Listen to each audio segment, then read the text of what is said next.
Bienvenue, bien-aimés de Dieu. Aujourd'hui, nous plongeons ensemble dans un mystère profond, celui du royaume de Dieu. Un royaume qui n'est pas de ce monde, mais qui est déjà présent au milieu de nous. Avez-vous déjà ressenti cet appel intérieur vers quelque chose de plus grand, quelque chose qui dépasse notre compréhension humaine? C'est ce royaume qui attend d'être découvert par ceux qui ouvrent leur cœur aux vérités divines. Le royaume de Dieu est un trésor caché, une perle précieuse, réservée à ceux qui cherchent avec sincérité. Aujourd'hui, je vous invite à embarquer dans ce voyage spirituel avec moi. Mais avant cela, prenons un moment pour faire connaître ces messages d'espoir et de salut.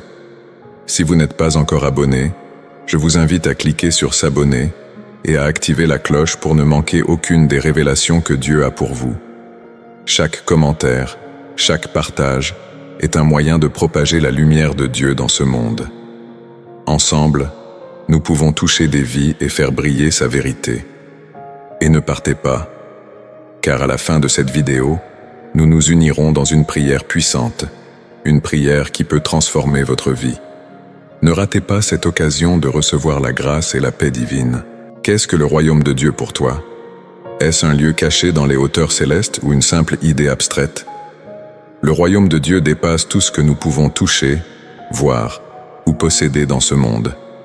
Ce n'est pas un territoire entouré de murs visibles, ni un palais au sommet d'une montagne. Non, c'est beaucoup plus profond. Le royaume de Dieu est là où la souveraineté de Dieu règne, dans les cœurs des croyants et dans l'éternité à venir. Comme l'évangile de Luc nous le révèle, Jésus a dit « Le royaume de Dieu est au milieu de vous ». Luc 17, 21. Ce royaume est déjà présent, même si souvent invisible à nos yeux physiques. Ne te demandes-tu pas parfois si tu fais vraiment partie de ce royaume? Si oui, comment savoir si tu en es citoyen?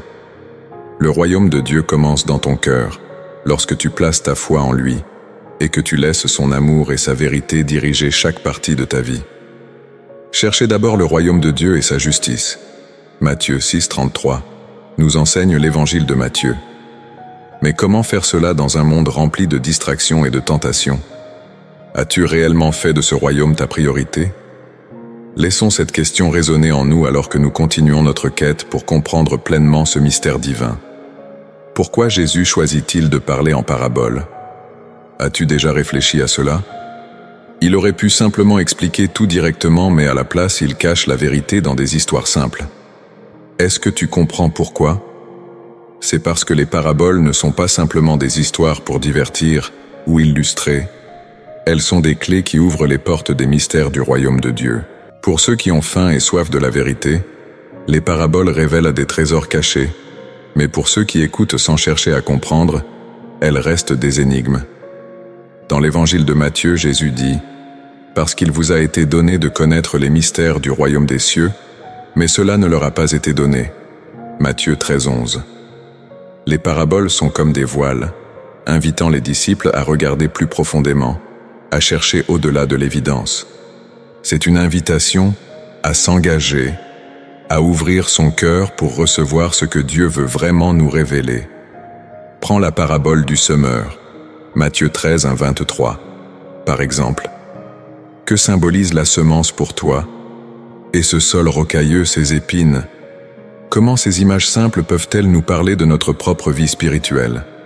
Ou encore la perle de grand prix, Matthieu 13, 45 à 46, un joyau si précieux que quelqu'un vend tout pour l'acquérir. Est-ce que tu cherches ce trésor avec la même intensité? Dans ces histoires se cachent des vérités éternelles. Mais t'es-tu déjà demandé si tu écoutes vraiment avec des oreilles prêtes à entendre? Peux-tu imaginer vivre dans une réalité qui est à la fois présente et à venir? C'est exactement ce que représente le royaume de Dieu. Un royaume qui est déjà là, mais pas encore totalement manifesté. Comment cela se fait-il? Comment le royaume de Dieu peut-il être en nous, tout en attendant encore d'être révélé dans toute sa gloire? Le Christ nous a promis un royaume qui a déjà commencé à transformer les cœurs et les vies à travers l'Évangile. Pourtant, ce royaume n'est pas encore visible dans le monde de manière complète. C'est le mystère du déjà et pas encore. Dans Apocalypse 21, 1 à 4, nous avons cette vision du royaume pleinement réalisée, où il n'y aura plus ni pleurs ni douleur, où Dieu habitera parmi nous. Mais aujourd'hui, nous vivons entre ces deux moments, dans une tension entre l'espérance et l'attente. Cela ne te pousse-t-il pas à réfléchir à ta propre vie? Comment vis-tu dans cette attente? Est-ce que tu vis chaque jour comme si le royaume était déjà en toi? Car, bien que nous attendions encore son accomplissement final, son impact est bien réel ici et maintenant. Le royaume est présent dans les actes de foi, de justice et d'amour que tu poses chaque jour. Alors, te prépares-tu vraiment pour ce royaume qui arrive? Que faisons-nous de cette promesse? Est-ce qu'elle nourrit ton espérance ou est-ce que l'attente te semble lointaine et incertaine? La réponse pourrait bien transformer ta manière de voir chaque instant de ta vie. As-tu déjà réfléchi à ce qui définit vraiment le royaume de Dieu? Ce n'est pas un lieu physique ni un royaume terrestre, mais un royaume fondé sur des principes éternels, la justice, la paix et la joie dans le Saint-Esprit.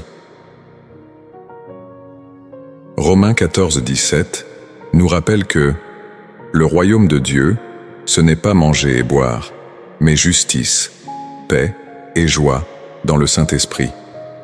Ces qualités sont le reflet du caractère même de Dieu et doivent imprégner chaque aspect de notre vie. La justice dans ce royaume signifie marcher selon la droiture de Dieu, une justice qui ne varie pas selon les circonstances humaines, mais qui est enracinée dans la vérité divine. La paix, elle, est une paix profonde et durable, un repos que seule la présence de Dieu peut offrir, même au milieu des tempêtes de la vie. Et la joie, elle n'est pas liée à ce que nous possédons ou à ce qui nous arrive, mais elle vient du Saint-Esprit, une joie qui remplit l'âme de manière surnaturelle. Mais comment vivons-nous ces réalités au quotidien? Comment l'amour de Dieu et le service envers les autres, principes centraux du royaume, transforment-ils nos vies? Jésus nous appelle à aimer Dieu de tout notre cœur et à aimer notre prochain comme nous-mêmes. Marc 12, 30, 31. Cet amour ne se limite pas aux mots, il se traduit par des actes concrets de service, de pardon et de bienveillance. Es-tu prêt à incarner cet amour dans tes actions? As-tu déjà pensé à ce que cela signifie vraiment d'accéder au royaume de Dieu? Ce n'est pas un simple chemin que l'on emprunte par curiosité. Jésus nous dit clairement que pour entrer dans ce royaume, il faut d'abord naître de nouveau. À Nicodème, il dit « En vérité, je te le dis, si un homme ne naît de nouveau, il ne peut voir le royaume de Dieu. » Jean 3,3. Cette nouvelle naissance est bien plus qu'un changement de comportement. C'est une transformation intérieure profonde, un renouveau de l'esprit par l'action du Saint-Esprit. Entrer dans le royaume n'est pas facile. Le chemin est étroit et beaucoup ne le trouvent pas. Jésus nous avertit « Entrez par la porte étroite, car large est la porte, spacieux est le chemin qui mène à la perdition, et il y en a beaucoup qui entrent par là. Mais étroite est la porte. Resserrez le chemin qui mène à la vie, et il y en a peu qui le trouvent. » Matthieu 7, 13, 14. Ce chemin exige dévotion, foi et persévérance. Mais pourquoi si peu trouvent-ils ce chemin? Est-ce parce que le monde nous offre des distractions, des promesses faciles qui nous éloignent de cette voie? Ou est-ce que nous-mêmes refusons de laisser Dieu transformer nos cœurs? La question que chacun de nous doit se poser est: suis-je vraiment prêt à marcher sur ce chemin étroit, à laisser tout derrière pour entrer dans ce royaume? As-tu déjà réalisé que deux royaumes sont en confrontation permanente dans ce monde? Le royaume de Dieu, basé sur la lumière, l'amour et la justice, s'oppose directement au royaume des ténèbres, qui est dirigé par le diable, symbolisant le péché et la rébellion contre Dieu. Cette lutte spirituelle est réelle, et chacun de nous y est impliqué, que nous le réalisions ou non.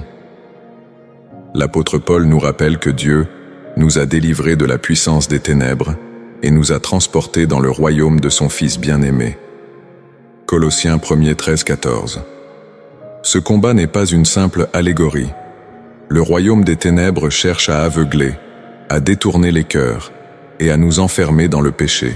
Pourtant, la victoire est déjà remportée par Christ. Par sa mort et sa résurrection, Jésus a brisé les chaînes du péché et de la mort, ouvrant la voie à la liberté et à la rédemption pour ceux qui croient.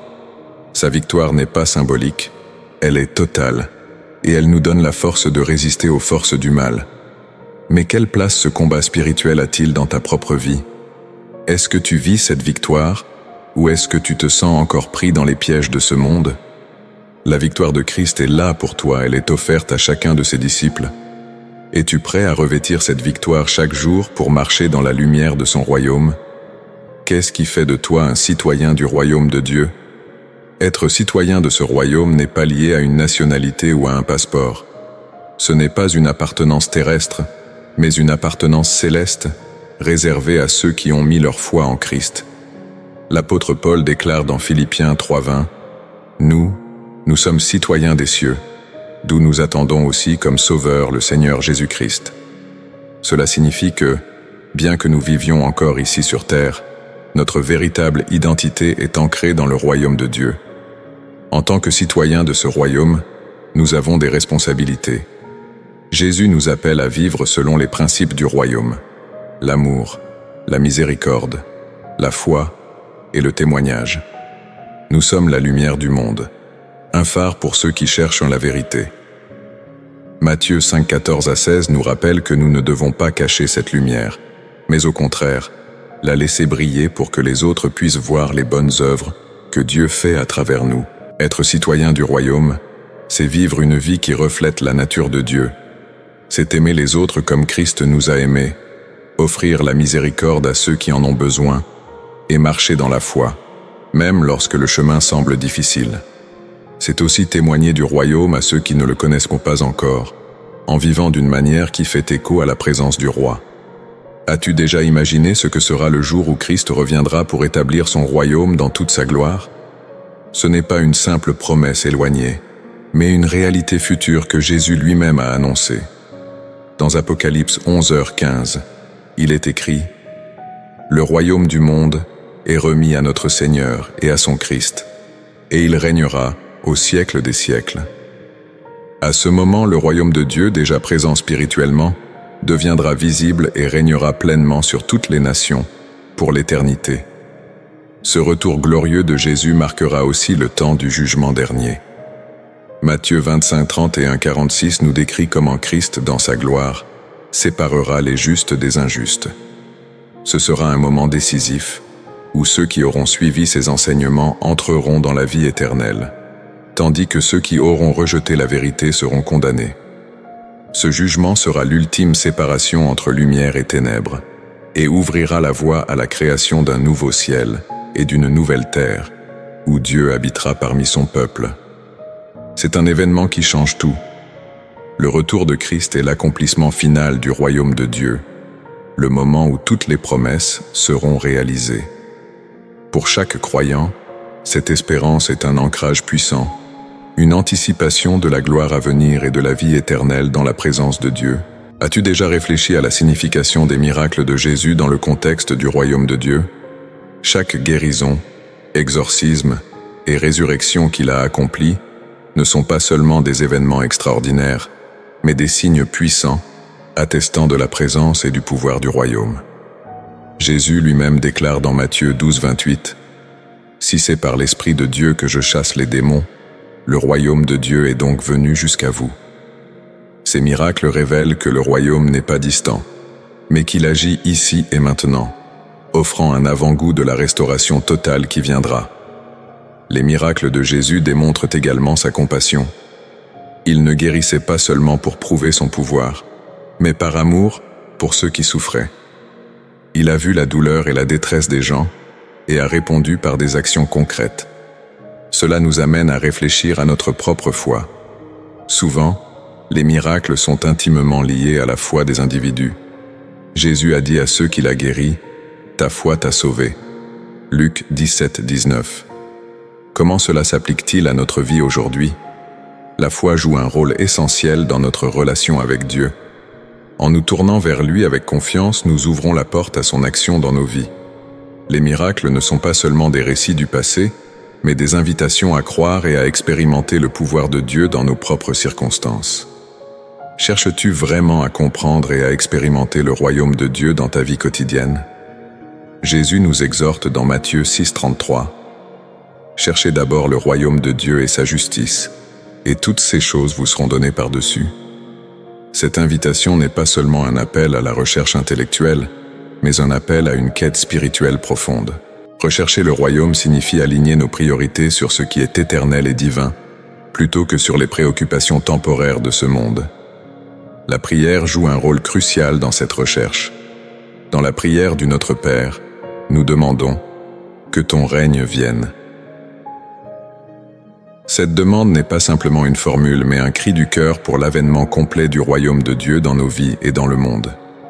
Prier pour le règne de Dieu, c'est reconnaître notre besoin de sa présence et de son action transformative dans notre quotidien. C'est inviter Dieu à régner sur nos cœurs, nos pensées et nos actions. En quoi cette prière transforme-t-elle notre perspective sur les défis que nous rencontrons? Quand nous prions pour que le règne de Dieu vienne, nous commençons à voir notre réalité à travers le prisme de sa volonté parfaite. Cela nous pousse à agir avec amour, justice et compassion, reflet de son royaume ici sur terre. En cherchant le royaume et en priant pour lui, nous devenons des agents du changement, participant à l'établissement de son règne parmi nous. Prière. Seigneur Dieu, nous venons devant toi avec des cœurs ouverts et désireux de te connaître davantage. Nous te remercions pour la promesse de ton royaume et pour la lumière que tu apportes dans nos vies. Aide-nous à chercher d'abord ton royaume et ta justice dans toutes nos actions et nos décisions. Que nos pensées soient dirigées vers toi, même au milieu des tempêtes de la vie. Seigneur, nous te prions pour que ton règne vienne dans nos cœurs et dans le monde qui nous entoure. Que ta volonté s'accomplisse ici sur terre comme au ciel. Accorde-nous la foi pour croire en ta puissance et la sagesse pour agir selon tes voies. Fortifie-nous pour être des témoins de ton amour, de ta paix et de ta vérité.